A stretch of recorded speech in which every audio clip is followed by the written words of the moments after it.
All right, good evening. Seeing that it's 6:30, we will get the meeting started this evening. For anybody here looking to make public comment, there's a sign up on the podium. Please sign up on that. Once we take that following the pledge, there will be no opportunity to add to it. So if you'd like to make a comment, please do sign up on that. With that, I'll hand it to you, Heidi, for roll call. William Beatty, absent. Andy Beegan, Present. Holly Kavner, absent.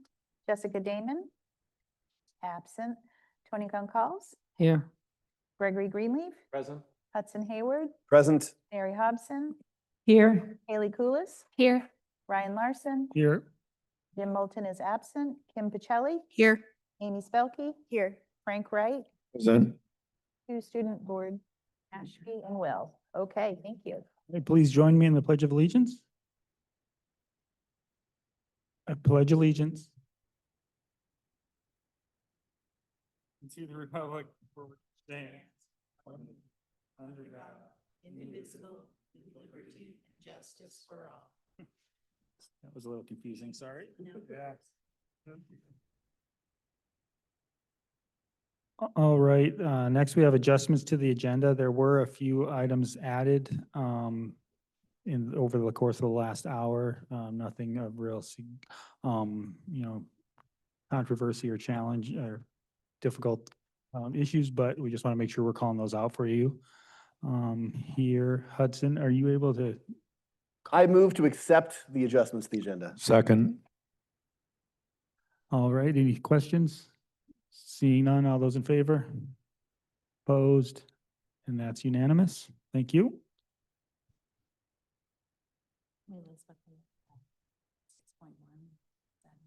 I can call it up for you after. I noted. You got it. Okay. All right, so next up, we have the consent agenda. Move to accept the consent agenda. Second. Any questions, comments? Seeing none, all those in favor? Opposed? And that's unanimous. Thank you. Moving on, we are at item 6, and here's one of our additions that we'd like to first call out and recognize the re-election of both Andy Beegan and Haley Kulis to the MSAD 75 Board of Directors. Congratulations.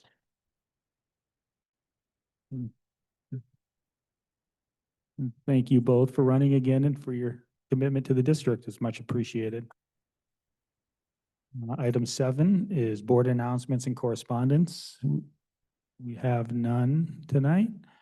So we are going to get right into our reports and presentations. First up is to hear a report from the student representatives to the board. All right. I'm going to keep it brief.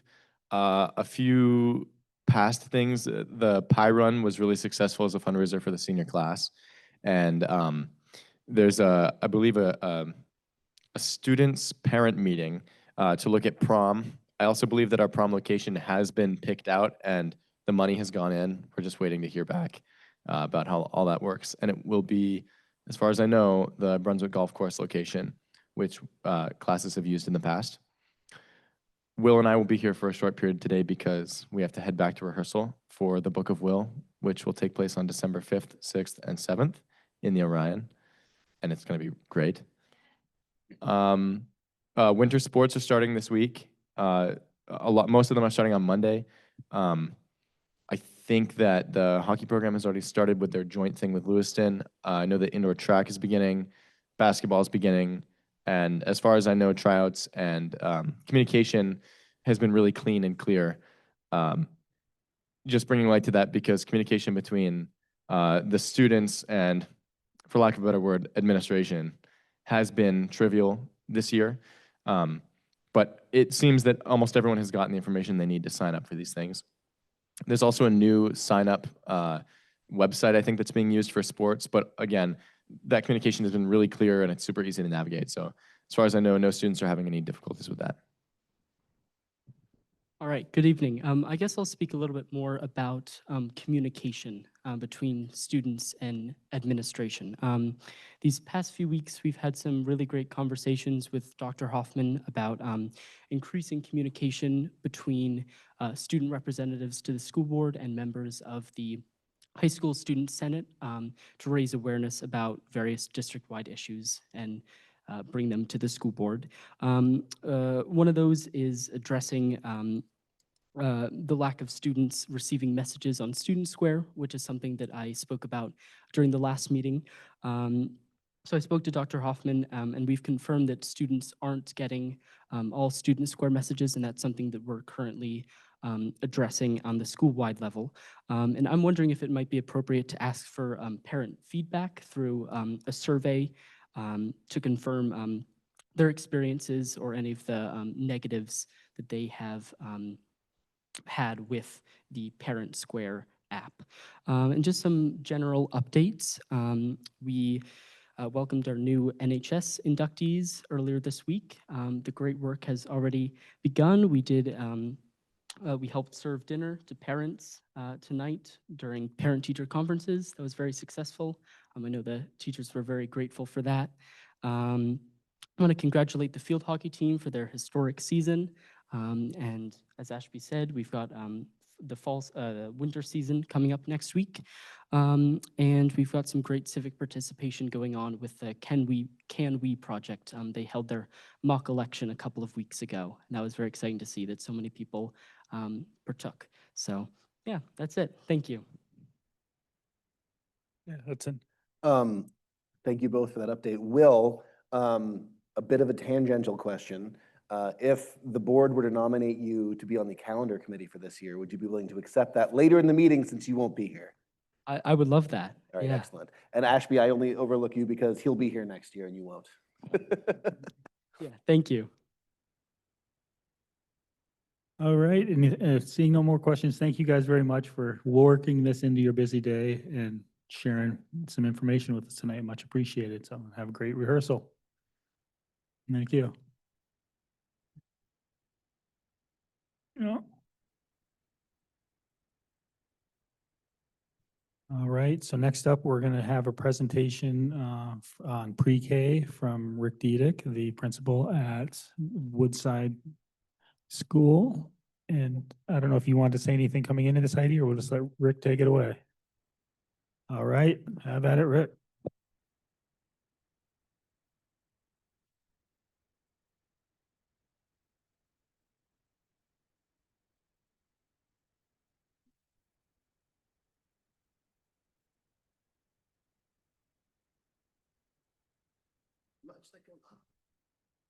Test. It's gonna die if I do that.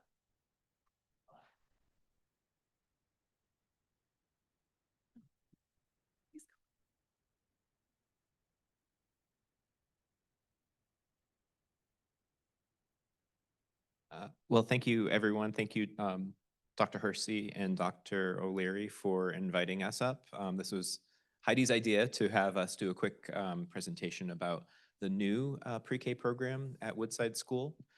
So for those of you who might be watching on television, my name is Rick Diedick. I'm the principal at Woodside Elementary School, and I'm just going to let some of my pre-K colleagues introduce themselves. I'm Courtney Stackhouse, pre-K teacher.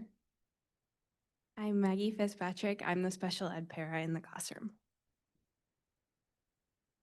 Thank you, ladies. And I'll just mention that they are a proud graduate of Mount Ararat High School in Maggie, as well as the Williams Cone School in Topsom. And Courtney is also a resident of Topsom, and her kids go to Woodside, but she has been an employee at the Williams Cone School for the past 2 years in their pre-K program, which was our district's first pre-K program. So I feel like I've got some pretty good lineage to launch our Woodside School model. Rather than stand here and talk a whole lot about pre-K, what we wanted to do is just show a very brief video that Courtney has edited together of what I would say we have probably well over an hour of material, but we've got it narrowed down to 3 minutes. And assuming that the technology cooperates with us, we'll let that do the talking for a little bit, and then Courtney will give some details about what the experience has been like so far for our new pre-K program. So without further ado,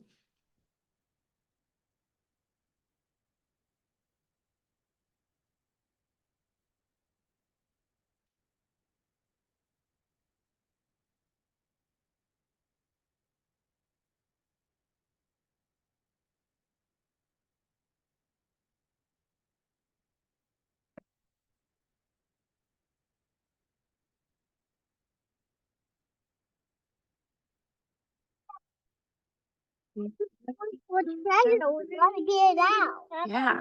My roses too, I see them bloom for me and for you. And I think to myself, what a wonderful world.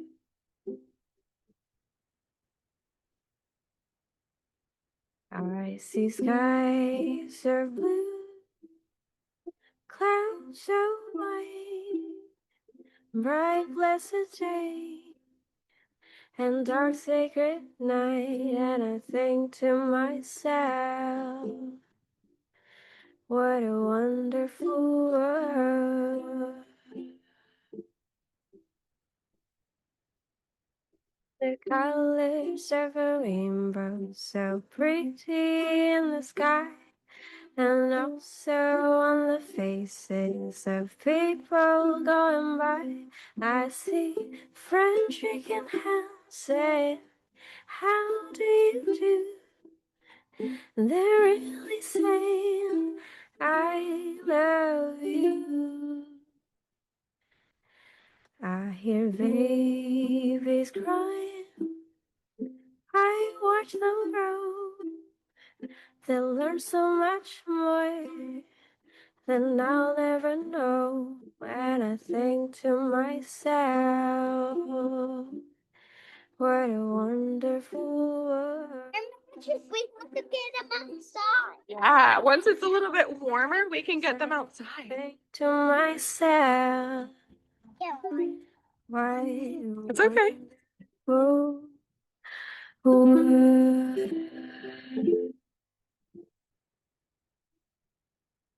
Made a mistake a little bit. Well, is it okay to make mistakes? Yeah. I love my school so much. You do. Do you like hanging out with Mr. Mike? And I love hanging out with Mr. Mike. I love being at school. You do. What's your favorite thing to play? I like going to PE. It's so fun. I'm making soup. You're making soup. Oh my gosh, what kind of soup is this? It's wood chip soup. I mean, Wood chip soup. Delicious. strawberry soup. Ooh. And you're all working together. I love that. Where? I'm gonna get some more.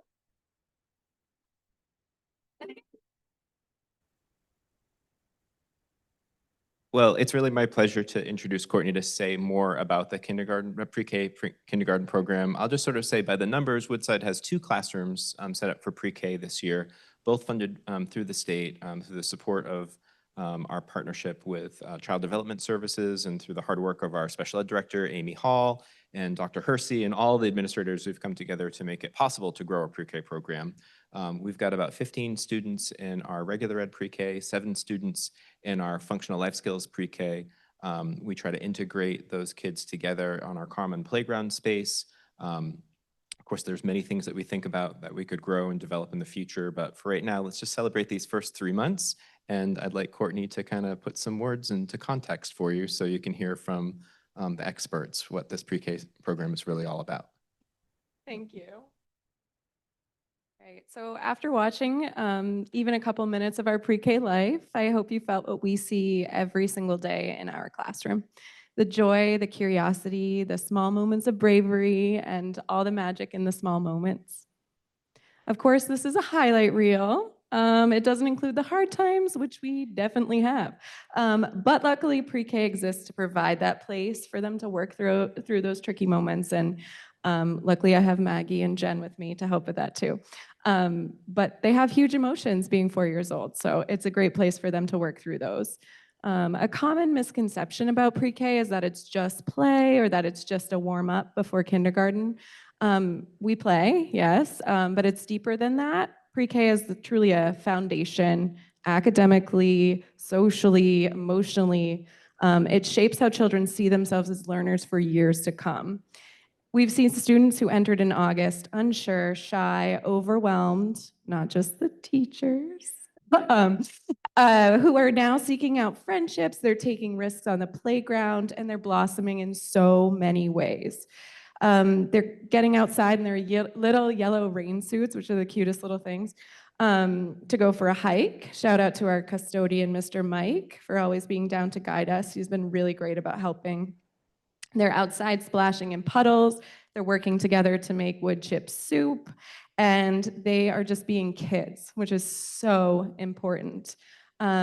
These children who were hesitant to get their hands dirty are now writing letters in shaving cream. They are washing baby dolls in tubs of soapy water. They're painting with broccoli or sponges or potato mashers or anything but a paintbrush. So every day in our classroom, we see students discovering who they are, and I see them learning to share, to persist, to care for one another, and to express big feelings appropriately. And to believe that school is a place where they are seen, valued, and heard, which is huge. And when a child starts their educational journey with that sense of belonging, we believe that everything else becomes more accessible for them. This growth is amazing to see, and it's happening because we're giving them that safe place for them to become a part of a learning community. Pre-K is also awesome because it is an early bridge between school and home. So parents get used to coming to school and talking to us. We're able to identify needs sooner, provide interventions sooner, and support parents sooner. And so we have the privilege every day of meeting with parents before and after school for check-ins, which I didn't have when I was teaching older grades. So I really love that. We can tell the funny stories, we share all the emotional ups and downs, and we're on the same page with parents as much as we can be all the time. And it builds trust, it shows them we're a team, and we all really feel connected. I feel like we have a great relationship with them. So it sets the kids and their parents up for a smoother transition when it's time for kindergarten. So I can't leave today without thanking all of the many helpers at Woodside who have made this transition possible. Of course, my team of paras, so Jen Hughes, who is not here, and Maggie Fitzpatrick, who's here. Mr. Dudek coming in to do read alouds, Miss Ortiz throwing on hiking boots to go walking in the rain with us, of course, Mr. Mike, dressing as a pirate to come in and carve a pumpkin and roast the seeds with cinnamon and sugar. And to the 4th and 5th graders who use their paw tickets to volunteer with us, that's pretty cool. The kids love it, the 5th graders and the pre-K kids. It's really, really cool to see. And to all of the support staff helping to guide our choo-choo train when we inevitably go off the tracks. So anyway, what we're doing here is not small, it's not temporary, it's transformational, really. And I'm incredibly proud of what we built together in these first few months. And I'm deeply grateful for the support that has allowed this program to open, and I'm excited to see where it goes. Thank you.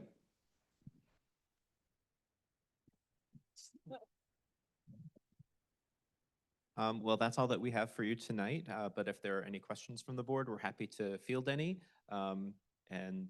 We thank you for this opportunity, and we hope that we can continue to support and to grow pre-K instruction throughout MSAD 75. Not a question, but just want to say how incredible the feedback I've heard in the community about the preschool expansion that has gone on, underwent this past year. I think most of the questions I've gotten from people in the public are about, will there be slots next year and this and that. So I think you guys are doing amazing work. I think it's being known in the community and it's really exciting. So thank you all for all the hard work.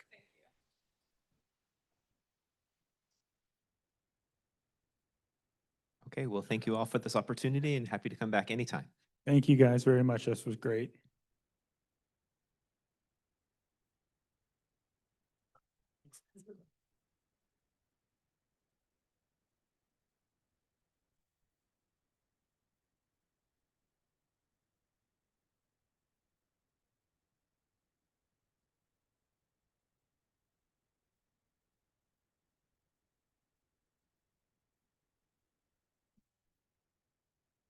Never get enough of them. No, I can't believe Jim's missing all these stories.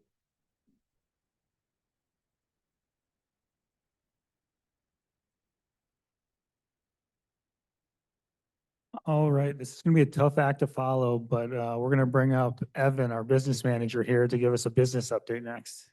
Yeah, sorry, I did not prepare a video with a nice song, but you'll have to deal with me instead. So overall, we are, when I prepared this report, 4 months into the 12-year fiscal year, 12-month fiscal year. So if you look to the very bottom, it says that our budget so far expended is 23.4%. That would be if we were, 1/3 of the way through. So we have some funds remaining so far. We're looking like we're in a good position overall as a district for where we are with our budget. There are a few lines that continue to trend a little bit high, which I monitor on a weekly basis, and I'm working with directors on to specifically try to mitigate. One of those is salaries, additional overtime. I think, I learned a lot in my first year in the budgeting process, and ultimately there were a few lines that didn't get enough allocation, and this being one of them. The second would be course reimbursement. This was something that I just missed a little bit when we were going through the budget process. That being said, we do have funds in this other category, personnel costs, where we will be able to make up those funds at the end of the year. So for example, if you look at our health insurance, we have a balance remaining of close to $400,000 in that line. So we'll be able to use that money as we approach the end of the year, unless we hire a bunch of people and they eat up a lot of that balance remaining. But we've encumbered all of those expenditures already, so we have visibility into where we're trending for the end of the year. So ultimately, I think we're in a really good position, and I think that it looks good from here. So, any specific questions I can answer? Yes, Amy.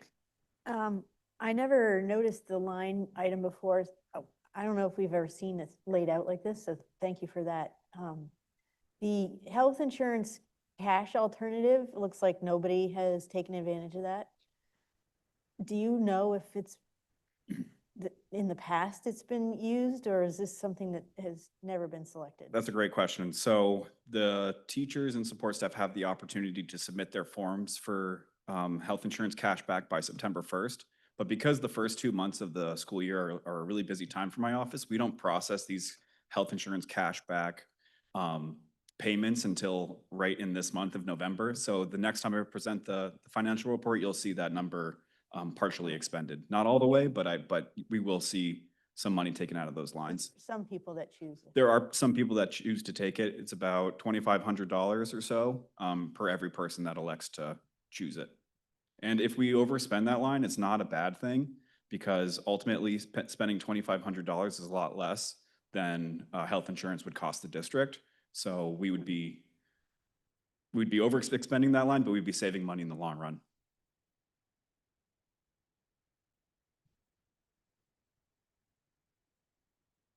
Any more questions? All right, pretty good job with the follow-up there, Evan. Thank you very much. Yeah, no problem. Thank you. Have a great night. Thanks for coming in. All right, we have another report here from an ELA pilot update from Dr. Hersey. Will you be using the screen, Amanda? Great.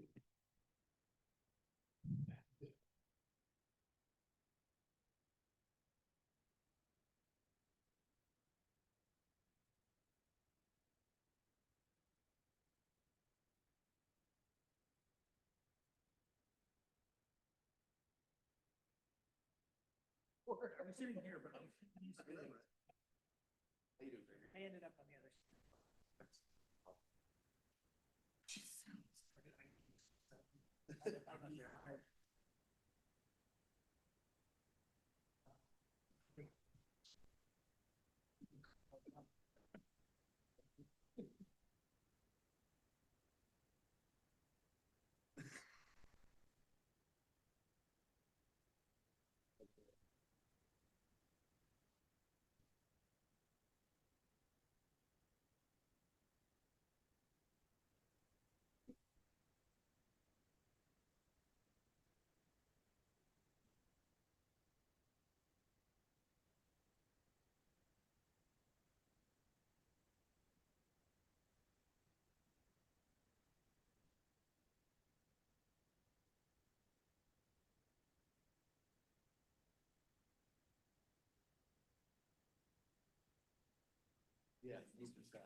Okay, great. I am absolutely humbled standing up here tonight because if you came to CIA, or if you didn't come to CIA, I will let you know that we had some fifth grade students from Woodside and their teacher, Sarah Bolduc, and Mr. Diedick. And their presentation on fish tank was way better than this presentation is going to be, way better.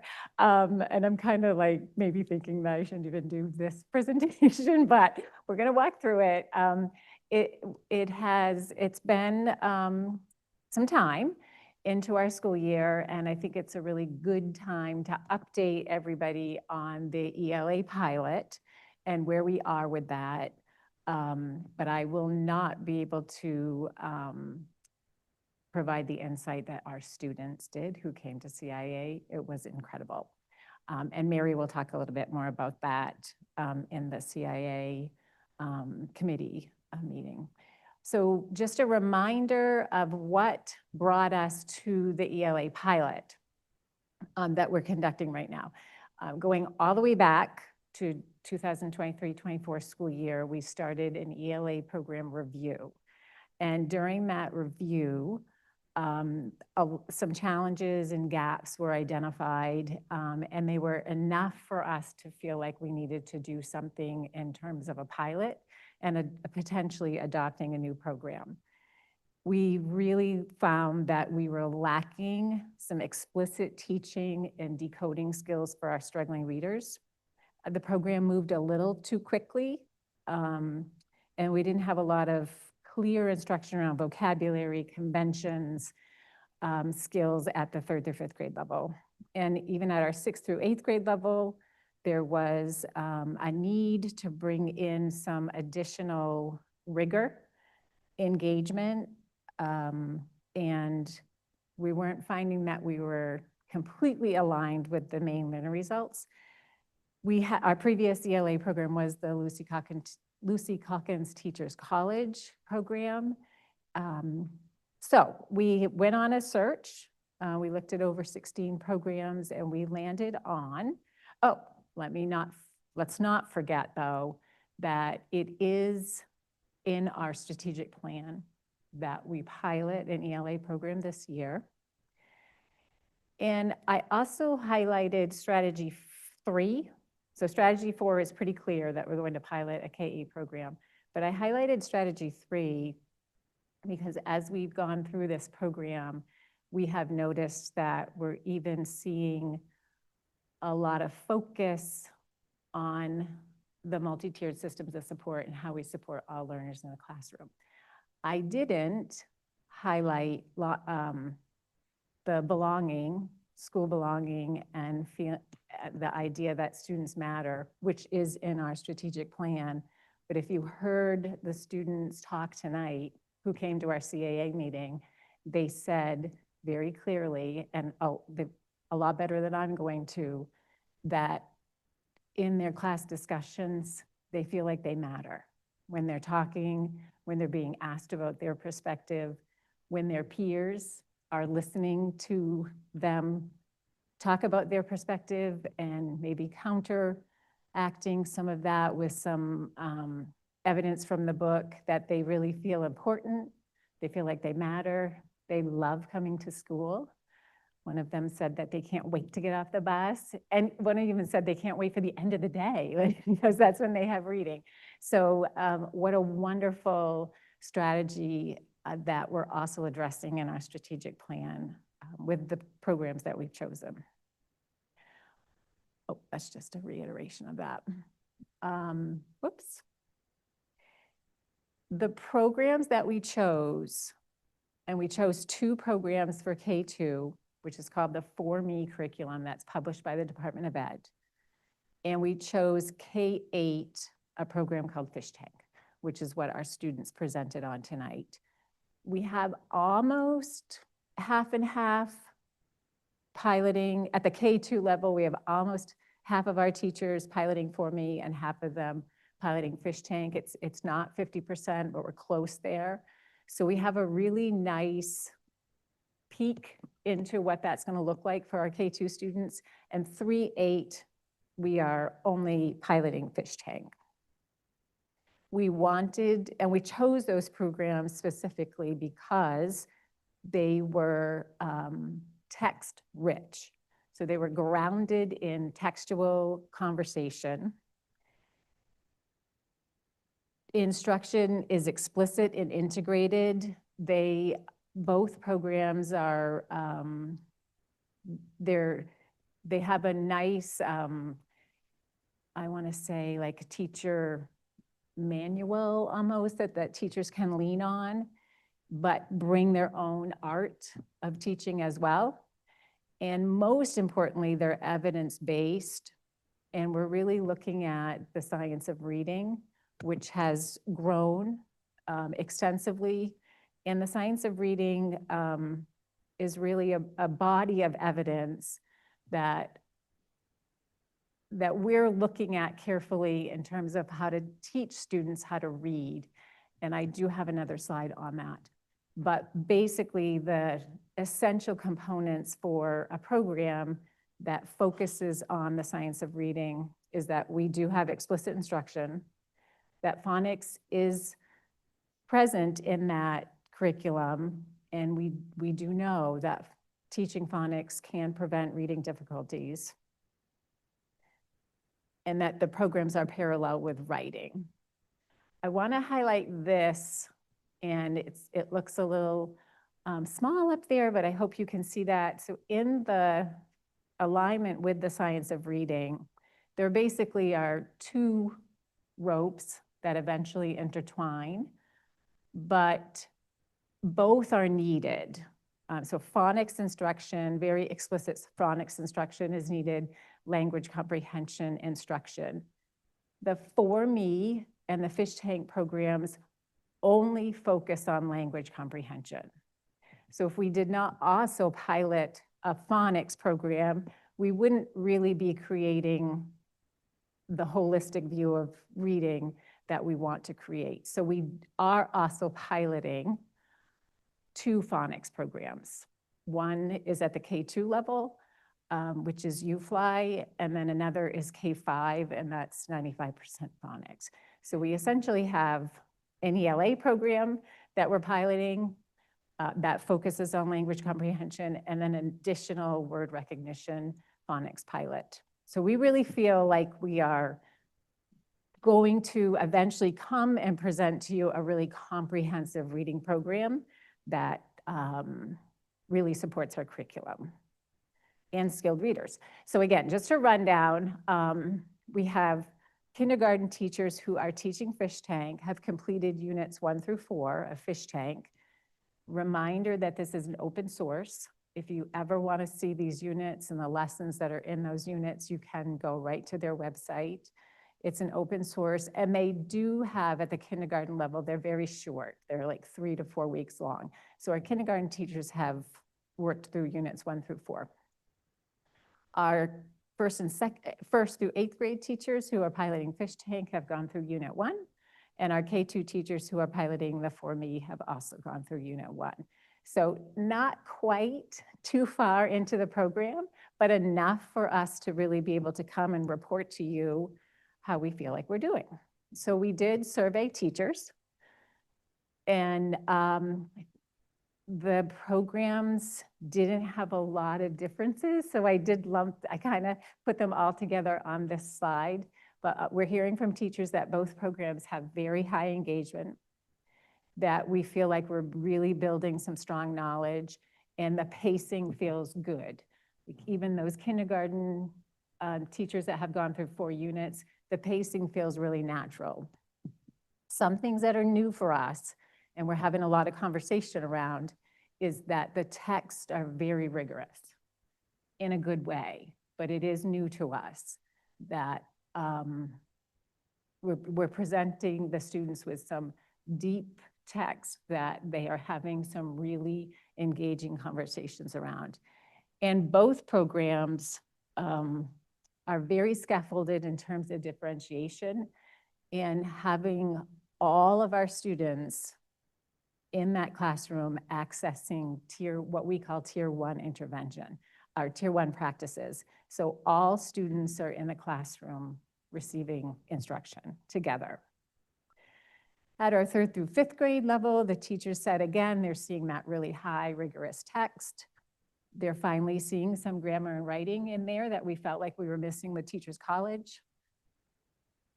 This is new for us. And again, I can't say it better than our 5th grade students said it, but the program, the fish tank program has a class set of books, what we call a class set. So all students are reading the same text. Previously in the Teachers College program, there would be a lesson, like a mini lesson, and then students would kind of be sent off to read their own individual text, which is great. The kids really learn how to be independent readers and they form a love of reading. However, this particular program at the 3rd through 8th grade level, but this was only a survey for our 3rd through 5th grade teachers. Teachers are really having a good time with that class set of books where all students are reading the same book and can talk about that. Even some of our readers who may not be accessing that text individually can still talk about those topics and they can still talk about the questions. For our next steps, we're looking carefully at the pacing. Some of our teachers reported that the pacing was moving pretty slowly. Some of them were reporting that it moved quickly. So we're just going to monitor that. And then there is a lot of preparation.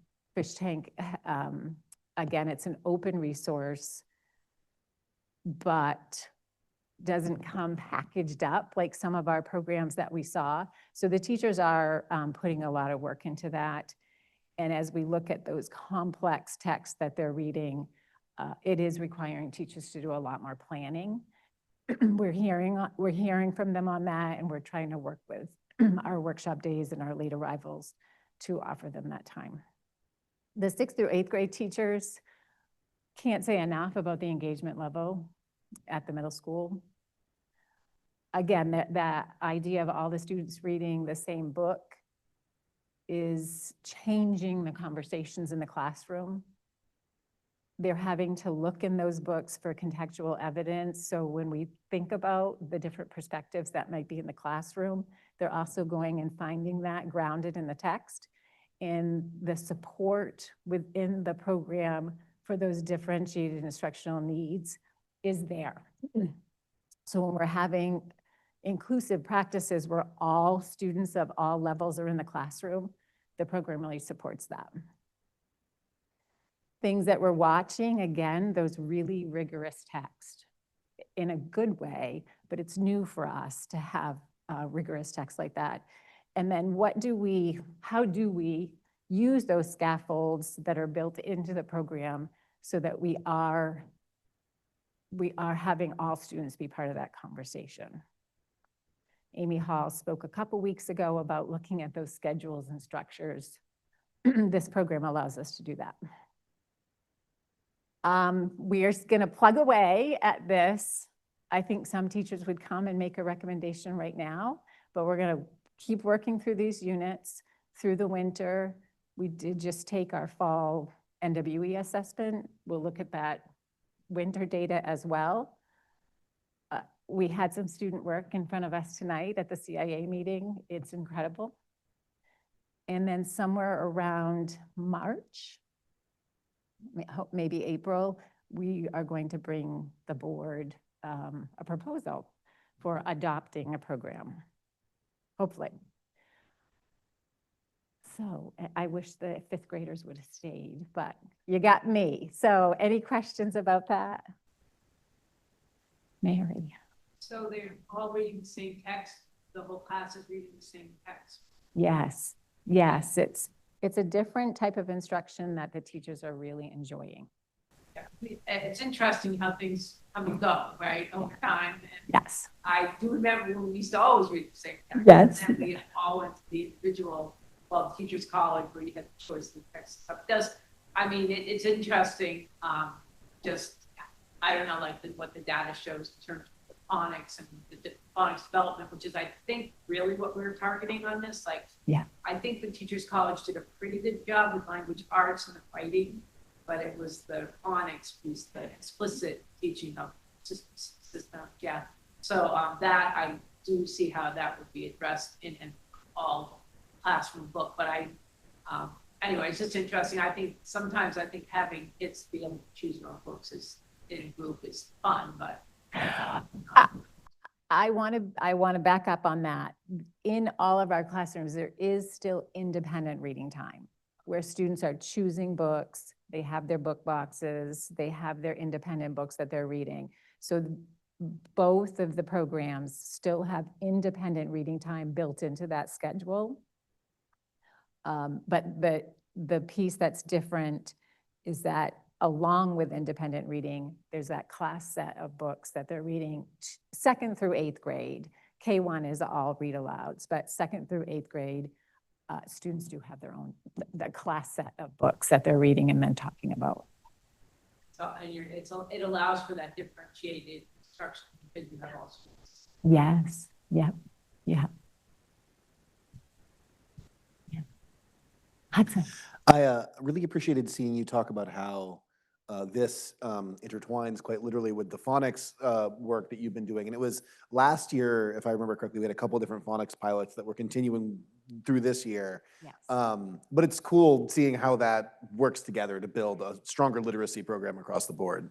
Yes, and we did feel like that was missing with Teachers College. We went all the way back. It seems like we've been doing this for a long time because the original program review was in 2023, 2024, but we did stop gap that because the K2 teachers were saying we have to have something.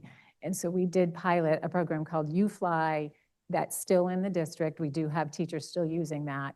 We added 95% phonics. We actually had a staff developer at Woodside for the past 2 days that has visited and worked with our teachers on that. But it's a very critical piece of a comprehensive reading program that we have we have phonics instruction. Neither of these programs have that. So it's really important that when we bring this proposal to you, we're also bringing a phonics program to you.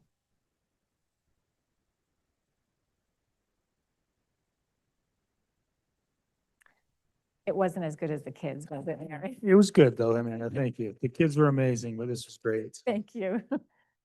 Okay.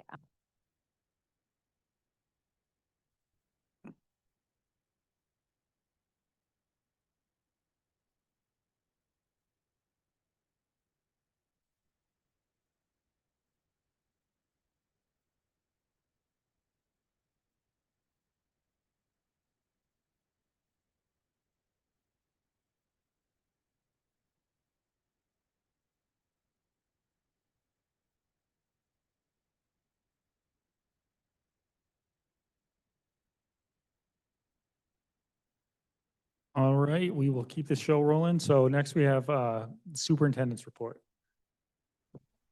Well, first of all, I want to thank Dr. Hersey for her presentation and also Rick and Terry's, not Terry, Terry is the news reporter, but Miss Courtney, thank you. I get them mixed up every time. Courtney and her team, because that was amazing. And those 5th graders coming to read, how can you ask for anything better than what happened today?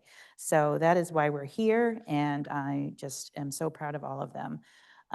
Just a couple things tonight. I just want to talk about our November momentum and really that we schools are really working on foundational skills and interdisciplinary engagement across all our grade levels, which is so important. Some of our schools are working on math fluency, which is really building that confident thinker. We're leveling up our 1st grade students that are mastering those powerful number patterns or numerical patterns, successfully transitioning past counting by ones to strong skips of 5s, 10s, and 100s. How exciting is that? There's some real world experiential learning that's also happening in the district, and I really wanted to just highlight that. Some profound learning that really happens outside the classroom as well, ecology in action. And you'll see these if you're paying attention to newsletters that come and those things that your principals are putting out there. Some of our 3rd grade students are really working on hands-on ecology studies they did this during a field trip to an outdoor learning center. We have so many natural resources around us. The kindergartens are connecting with agriculture and the environment during their visit recently to a local farm. I want to really highlight something else.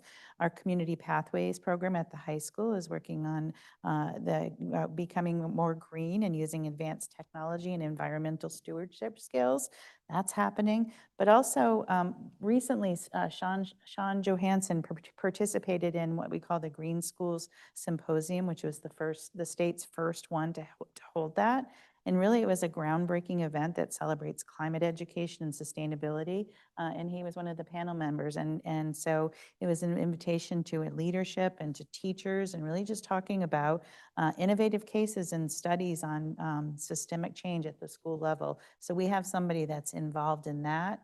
A big mention to, we have lots of scholastic book fairs going on, talking about books, lots of scholastic book fairs that are happening in our schools, and we get a lot of literacy support for that. I notice Erin's here. We give a plug for Woodside. Have you had yours yet? Yeah. Oh, awesome. So just that, can people still order books from that, or is it past the due date?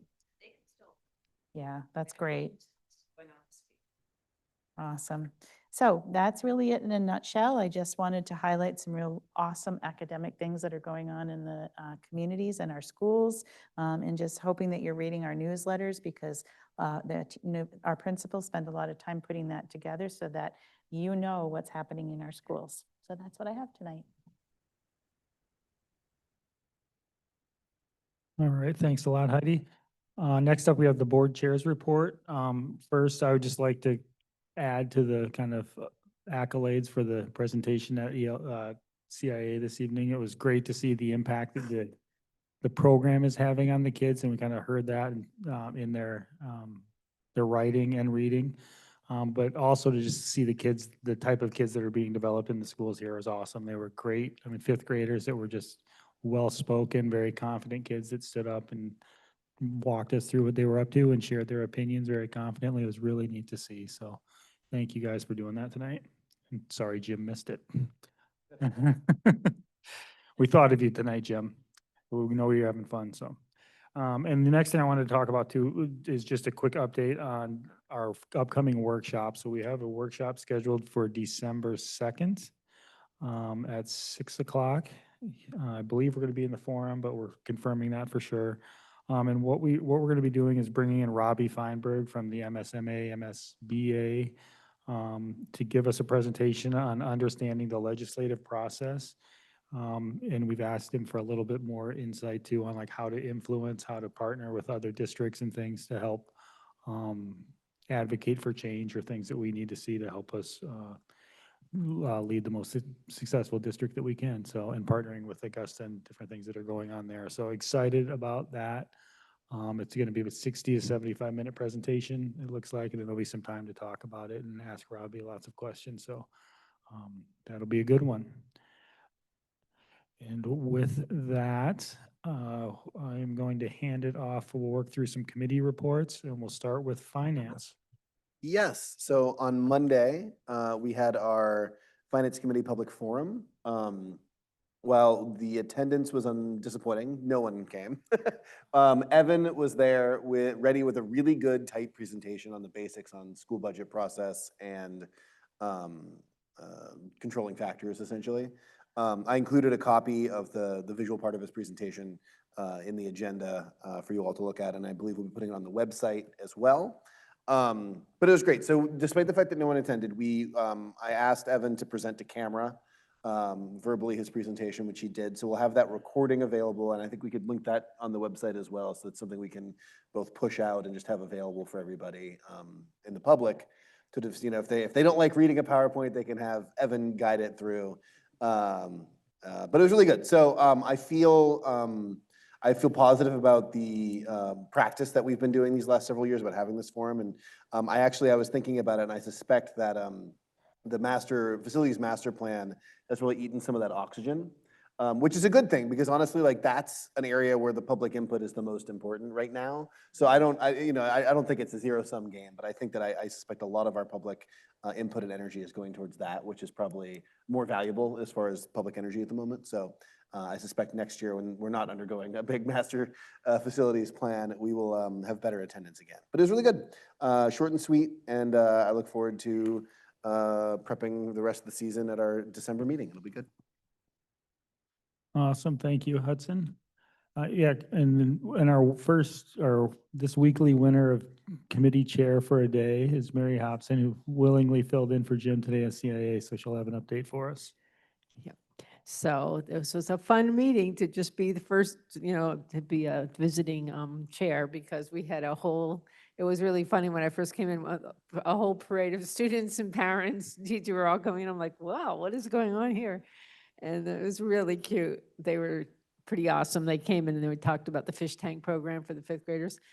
And they were so excited about writing and talking about it. I mean, now I want to go look at what exactly the book they're reading and what was so exciting, because they were just jazzed up and they were so articulate, and they were and as Rick said, that really one of the most impressive things about this program is it's building the kids' community, sort of like they are able to wait their turn, they're able to speak eloquently and not jump in on each other, and they're just, the whole program I guess is allowing them to really become public representatives, and and helping them to really be comfortable in their own skin in terms of their public appearance. So I was really impressed, and it was really fun, and they were adorable. And okay, so that happened. And then we also had the human growth and development puberty education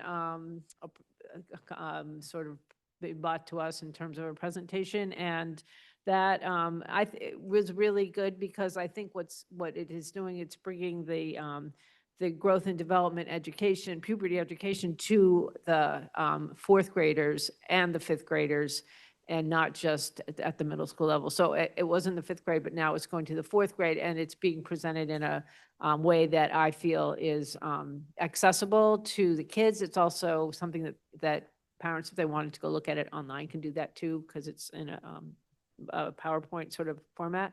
And I think it's very sensitive and well done. And so we're going to be asked to approve that tonight as a thumbs up. But I feel like it's, like I said, it's something, the content has been obviously around for a long time, even when I was in school, but it's getting younger, because that's what the whole United States, that's what's happening in our world. And so kids are going through puberty at a younger age, and we need to make sure that they have the tools that they need to be comfortable with their development. So that's what's happening with this particular curriculum item that we're being asked to approve. So that's what we do here. So we're just going to ask. We'll take that up in new business. So it's just the committee update now, but it'll Great, stay thanks. tuned, because it'll be shortly here.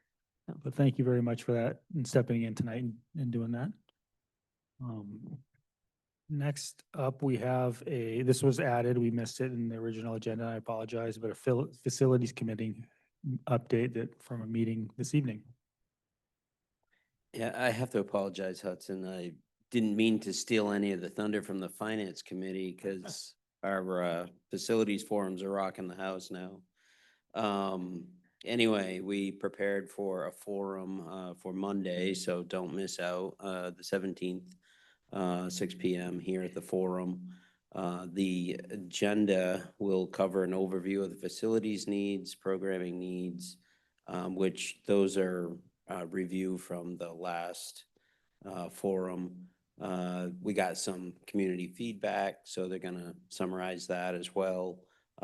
I say they, Harriman is our consultant doing the facilities master plan.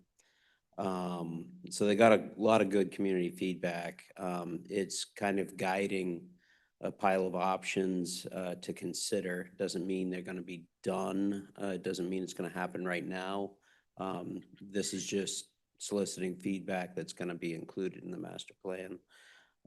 They have a bunch of options to put in front of the public. They've reviewed the options, they've revised the options, and now they have costs established to those options. So the community will be able to see for the first time what those costs look like for those bulk options. The one thing that I think is important to be clear about with the options, it doesn't solve all of the problems in the school. With the amount of money, we're solving the oldest buildings, the oldest 3 buildings, Harpswell, Bodenham, and Williams Cone. Thank you. You saw me struggling. So I just think that that's important. We're spending, the options on the table are spending anywhere from 34 million to 84 million, depending on what you do. Are you going to close the school? Are you going to consolidate schools? Are you going to fix all the schools as they exist now?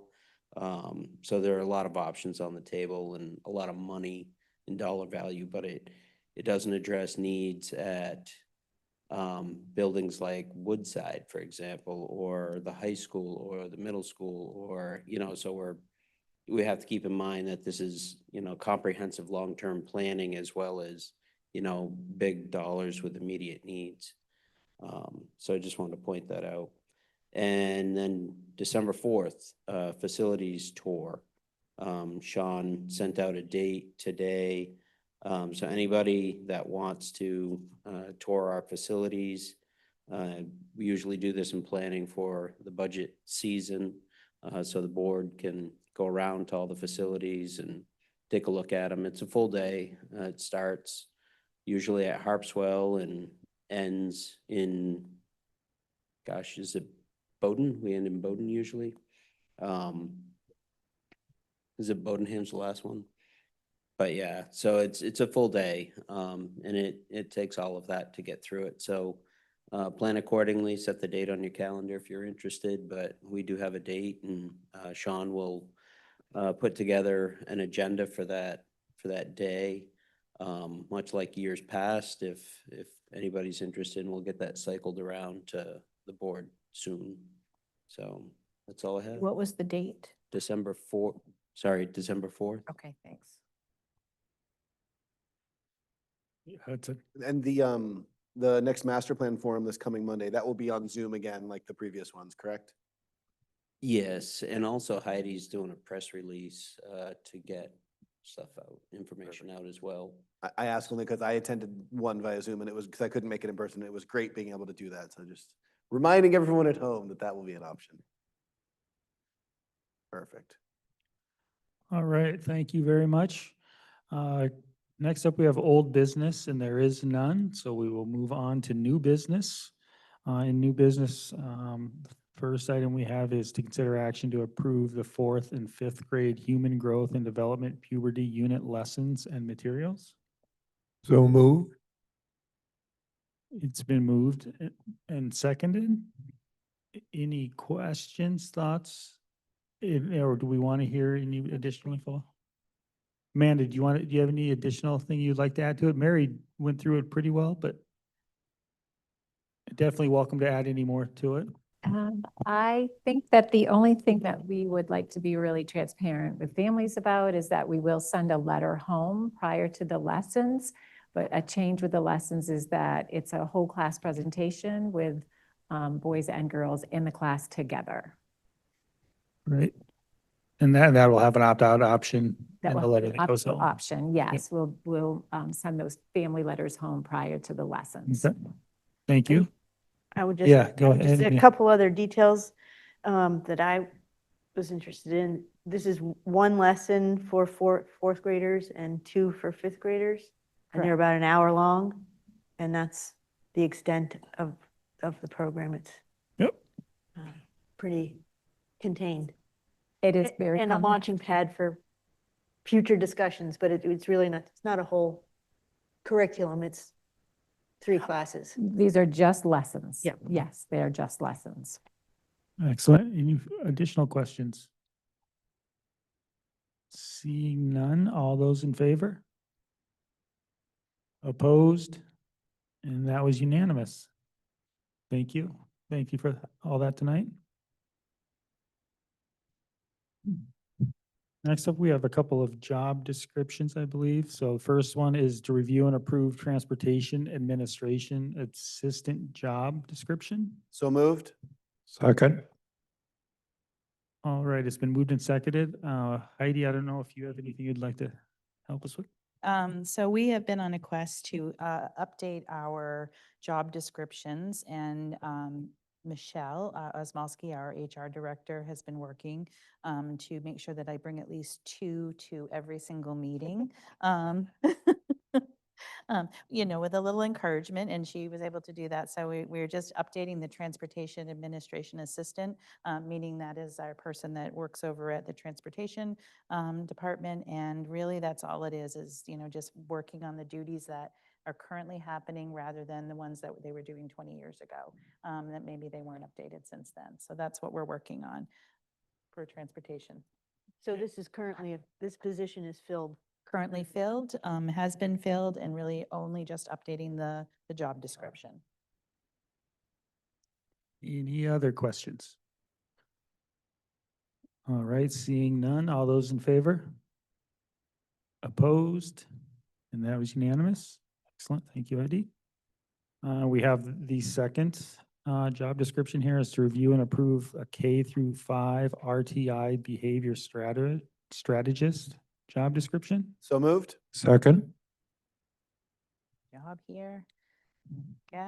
Okay, so same exact thing. We already have these positions within our district. We just are having each department head, director, principal, reviewing these job descriptions and making sure they are up to date and actually focused on the things that folks are currently doing and that will be doing in the future. So the same thing, we have every elementary school has a behavior strategist, and so we just wanted to make sure that that was up to date to our current practices. No changes to it, just no changes to the job, technically. Yeah, Hudson. I just wanted to say how great I think the practice you and Michelle have worked up here to conquer the mountain of work that is updating all of these, and just chipping away at it regularly is really smart. So good work to you too. Good job to you too. Yeah, Mary. Is psychosocial one word or 2 words? It looks like it's 2 words on there. I'm thinking it should maybe be one. You think it should be one? I'm thinking that, but. I think it will be 2, and so I didn't read that carefully into psychosocial, so I will take a look at it and make sure that we fix that. We'll edit that as we need to. Thank you, Mary. I agree. Anything else? All right, seeing none, all those in favor? Opposed? And that was unanimous. Excellent, great work. Thank you for bringing these forward. We'll be counting on it. All right, so next up we have action to approve a budget transfer realigning $40,000 in fiscal year 2026 instructional funds to support the language arts program. Yeah, perfect. Make a motion for you, Ryan. Love it. And then we can discuss after. I move to transfer funds within warrant 2 as follows. 15,000 from supplies instructional math EDW, account is listed, and $5,000 from supplies instructional science EDW, account is listed, and $5,000 from supplies instructional social studies EDW, accounts as listed, and the following funds from warrant 6, $15,000 from computer software regular instruction DW, account as listed, to the following account in warrant 2, $40,000 to supplies instructional language arts EDW, account as listed. Second. All right, it's been moved and seconded. Any questions? And we have a team here to answer if there are. All right, seeing none, all those in favor? Opposed? And that was unanimous, thank you. All right, next up, we have another one here that would consider action to approve a budget transfer, creating and funding a new part-time health aide position, which is 0.5 FTE at Mount Ararat Middle School for the remainder of the FY 2026 school year. Motion for you again. I move to fund a position of health aide for the remainder of the school year by transferring $51,366 from the Warrant 2 budget line for teacher, foreign language, account as listed, to the Warrant 6 budget lines for salaries and payroll taxes as listed. Second? All right, so it's been moved and seconded. Any questions? Yes, Hudson. If this is a new position, will we get a description at some point, Heidi?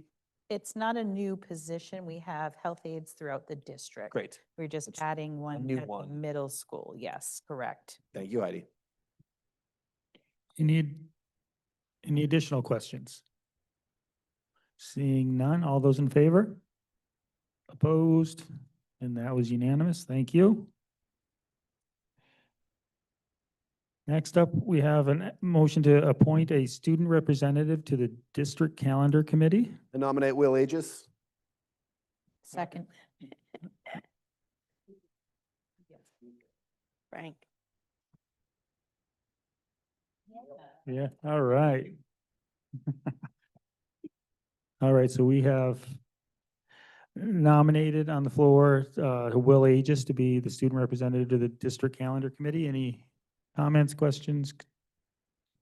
Seeing none, all those, and Will did, before he left, we all recall, he said, that's cool. So are all those in favor? Opposed? All right, thank you, Will, for volunteering to do that. We much appreciate it, and good luck.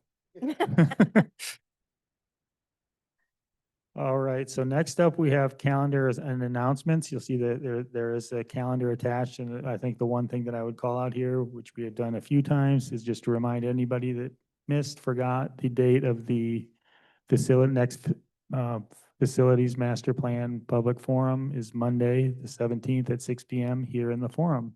And so we invite you all to come and look forward to having you participate in the discussion. So as we build a strategy moving forward. With that, we do have an executive session planned. We will not be taking any action coming out of it. So if we don't need to come back, do we actually, to end? So we will not be coming back following the executive session on this live stream, but we will come back here in person, obviously. So with that, I would entertain a motion that can I make Pursuant to 1 MRS Section 4056D, I move to enter executive session for the purpose of discussing negotiations with the technology professionals bargaining unit. Second? It's been moved and seconded. Any discussion? Seeing none, all those in favor? Opposed? It's unanimous. We are in executive session at 7:38. And again, we will not be back to take any action. So have a great evening.